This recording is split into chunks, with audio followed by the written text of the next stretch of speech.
had a mutual friend, Brandon and the friend brought me to Brandon's studio where he was recording and, played some records for me, and I was blown away. I hadn't heard someone with that kind of talent in a very, very long time, and I just instantly got excited and called up. First stop I really called, man, I had plans on bringing him to a few labels, but the first stop was Rock Nation.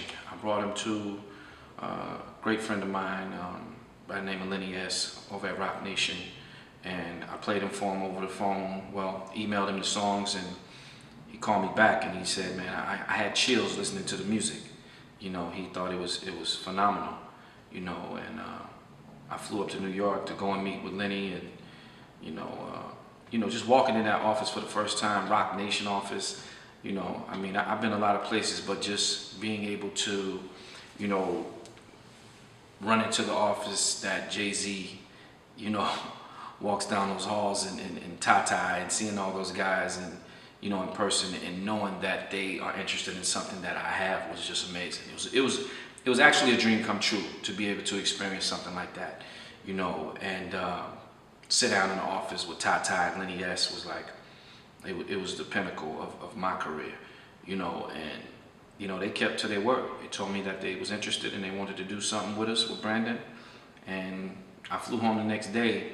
My lawyer called me and was like, yo, we got an offer from Rock Nation, and that was the one defining moment in my career. So, it's been a good year, man. It's been a good year. God's been good, and we expect a lot of great things from Brandon Rossi, and a lot of work ahead of us.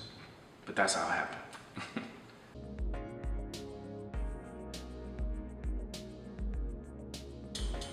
Relationships is extremely important in the music business. Without them, nothing happens. I see a lot of artists who go and record albums, they get on World Star, they go on live mixtapes, they get DJs to host their CDs or whatever it may be, which is cool, but at the same time they forget about the most important thing, and it's knowing what to do once you have that product. And if you don't have a relationship, you definitely are gonna have a very, very hard time in being successful in the music business. I think that with all the small platforms or even large platforms they have out here for indie artists, it kind of gives a false sense of movement or success to the artist, because you can go and get your mixtape, hosted by a DJ, or you can go and get on World Star and get on YouTube, and those things I think kind of pacifies the artist to make them feel like they're doing something, or make it feel, relevant, the movement. And I think that, a lot of times, that's not always true. I think that if more artists put as much time into politicking and building the right relationship, they could be 90 to 100% more successful.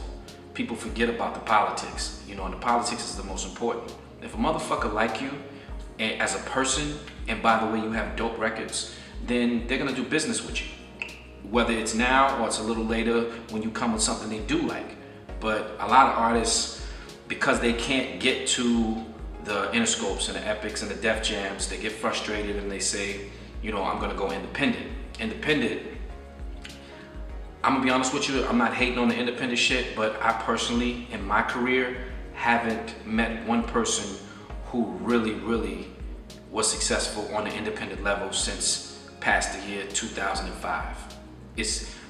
That shit went out in the 90s, you know what I'm saying? Because it's so difficult to get out here and make money and make a living independent now. Back in the day you used to sell records for, $14, you make $9, $10 off a record, life was good.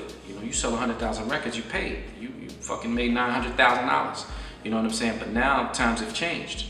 So you have to adjust with the culture and with times. And I just think that if you don't concentrate on the politics and get in somebody's face that really can do something for you, your chances of probably, getting signed is gonna be slim to none. Shit is like playing the lottery. You might as well take your money, whatever you're spending on whatever you're doing, and fucking go build a house or do some shit that makes sense for you. This industry is built on relationships, and that's the only way that you're gonna get into a lane you're gonna see some steady movement, forward movement. You know what I mean? I just think that if you a basketball player and you're in college, the next step is the NBA. In the music business, the next step is the Atlantics, the Epics, the Rock Nations, you know. But we have so many fucking little things that we can do to make us feel relevant, you know, mixtapes and all the other shit, which is cool. I love it. I think the grind is dope. But don't get it twisted. You have to fucking know somebody. If you don't, you're done. Period. You know what I'm saying? It's like having a fucking old school and you got great paint job, great interior, fucking new tires, new rims, and your engine is raggedy as a motherfucker. You know what I'm saying? Because you are concentrating on the look of the car and not what's inside. The most important thing is the motor. In the music business, the couple of things that are most important is the music and the politics. Everything else, it doesn't fucking matter. You get great records, you're playing for people who can say yes or no, I love this shit, you're out of here. Your chances are way greater. You know, it's just my opinion. I may be fucking wrong, but you know, shit worked for me, and I can't really speak on, you know, what I haven't seen myself lately. You know what I mean? I just think that relationships are the most important.